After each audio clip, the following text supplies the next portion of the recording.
Hey everyone, welcome to another installment of Harry Potter Theory. Today, we're going to be discussing the Wizarding Afterlife, taking a closer look at what exactly happens to witches and wizards when they die. The line between the living and the dead is unquestionably a blurry one in Harry Potter. This is reinforced by the prevalence of beings that skirt these two planes of existence. Ghosts and Dementors are some of the first that come to mind. And with these blurred lines, the topic of death, which is also a key thematic element in Harry Potter, becomes even more alluring. In fact, one of the main messages of the Harry Potter books is that death is not absolute. It's also reinforced that it's not anything we should be worrying about. We're continually reminded that death is simply a part of life, and that rather than obsessing over it, we should instead shift our focus on seeking love and friendship, enjoying the time that we do have. Voldemort infamously tried to evade death, which is why his name is aptly derived from the French vol de mort, meaning flight of death. But the lesson the books teach surrounding the inevitability of death is one that never quite resonated with our immortality-obsessed antagonist. Rather than embrace life at its own pace, Voldemort devised all sorts of plans to achieve the ever-elusive goal of immortality. On a side note, there are actually 5 methods of achieving immortality in Harry Potter. If you're curious about them, check out my video, All 5 Methods of Immortality in Harry Potter. So life and death have blurred lines, but what exactly does that mean? What happens to a witch or wizard when they die? Why do some become ghosts? Is there an afterlife? The soul. The first thing we need to focus on is the existence of the soul. That is, the life force by which corporeal and incorporeal form can be distinguished. The existence of a soul is a somewhat abstract concept, which means it's hard to define. However, the generally accepted concept of a soul is that it's a kind of immaterial, spiritual essence, an actuating cause of an individual's life. It's what makes us tick, and it certainly has no scientific explanation. It's the soul that Dementors feed on. It's pieces of soul that Voldemort imparts into objects, and it's the soul that Avada Kedavra, purportedly, rips out of the body. The soul is what keeps our corporeal form earthbound, and that's why it plays a significant role in the conversation surrounding the Wizarding Afterlife. You can exist without your soul, you know, as long as your brain and heart are still working, but you'll have no sense of self anymore. No memory, no anything. There's no chance at all of recovery. You'll just exist, as an empty shell, and your soul is gone forever, lost.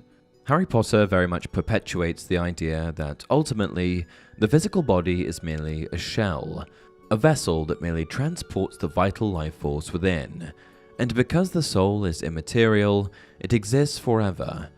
It's also reinforced that unless you live a particularly cursed existence, like Voldemort, then the soul won't be affected by death and the subsequent exit from the mortal realm. Look, if I picked up a sword right now, Ron, and ran you through with it, I wouldn't damage your soul at all.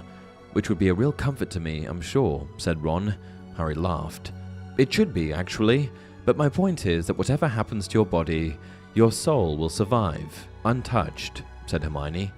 In fact, it seems as though, in most cases, quite the opposite happens, with the soul becoming vitalized or purified and reverting the individual back to their prime state. This is reinforced through Harry's interaction with the souls of his loved ones in the Forbidden Forest. Sirius was tall and handsome, and younger by far than Harry had seen him in life. He loped with an easy grace, his hands in his pockets and a grin on his face. Lupin was younger too, and much less shabby, and his hair was thicker and darker. He looked happy to be back in this familiar place, scene of so many adolescent wanderings. In the case of Voldemort, however, he wasn't so lucky. Harry turned slowly on the spot, and his surroundings seemed to invent themselves before his eyes. He had spotted the thing that was making the noises.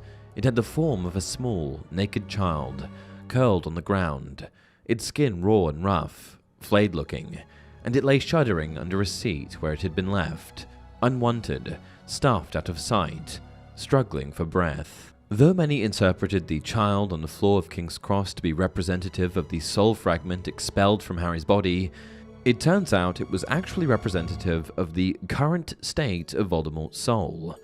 What exactly was the mutilated, baby-like creature Harry saw at King's Cross in Chapter 35 of Hallows? I've been asked this a lot. It is the last piece of soul Voldemort possesses.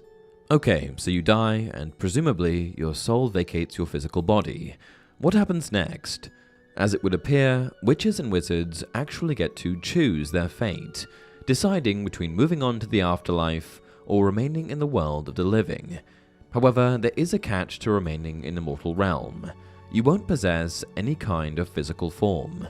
The decision to return to the world of the living can be reflected by ghosts in Harry Potter, who make the choice to return to the mortal plane, usually due to unfinished business. However, here's the thing about remaining as a ghost. You are just a shell of your former self, kind of similar to the shades produced by the Resurrection Stone.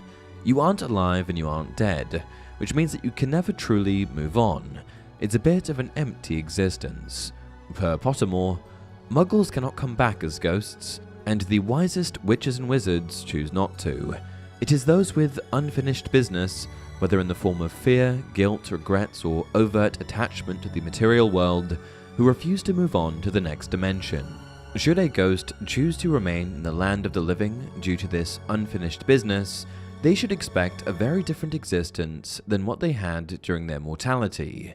The existence of a ghost is rather shunted, as they are no longer able to derive any kind of physical pleasure, nor are they capable of learning new things. The worst part of being a ghost, however, is that they harbor resentments that they had from their mortality for the remainder of their existence, rendering them entirely incapable of moving past things. This sounds more and more like a bad decision. Okay, so some make the decision to return, but where exactly do they make this decision? Limbo. After being killed by Voldemort in the Forbidden Forest, Harry found himself in a place filled with mist that looked like King's Cross Station. But this place wasn't King's Cross at all. It was Limbo.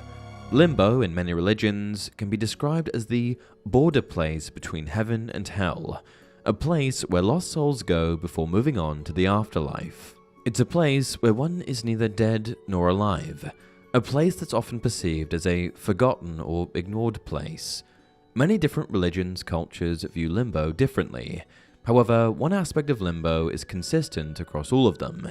It's not somewhere that you want to be. Most outline that Limbo is the place that a recently deceased person can make a choice, move on to the afterlife or return to the world as a ghost, which is consistent with Harry Potter. However, J.K. Rowling also stated that Limbo was somewhere you could be trapped if your soul was damaged. J.K. Rowling confirmed in an interview that because Voldemort had destroyed his soul with Horcruxes, he would be permanently stuck there, a place that interestingly enough would have been a stark reminder of Voldemort's formative years when he was left at Wol's orphanage as a baby. And with 2 out of the 3 options for lost souls already discussed, Purgatory and Limbo, or returning to the world of the living as a ghost, all that's left is the final destination, the afterlife.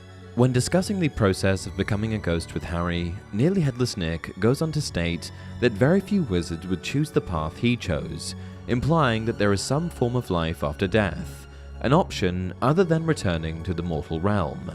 This is again reinforced through the existence of open channels of communication between the land of the living and the land of the dead, namely the Veil and the Resurrection Stone.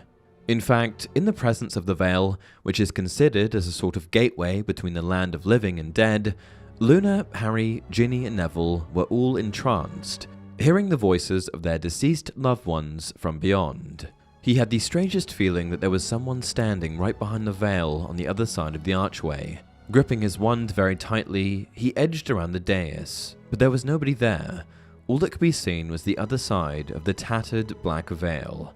And via the Resurrection Stone, Harry was able to quite clearly communicate with shades of lost loved ones, implying that they do exist somewhere. The afterlife in Harry Potter is never clearly defined, but what is clear is that it's the best place you can go upon dying, an idyllic place akin to a state of nirvana. Here, your soul lives on in its purified state, in a place with all of the other souls that made the same decision to move on, a place where its subjects are released from the cycle of death and rebirth.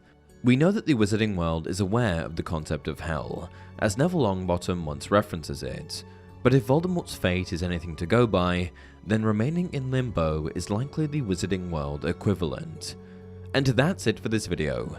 If you enjoy the content, please like the video and subscribe to the channel. Until next time, remember, to the well-organized mind, death is but the next great adventure.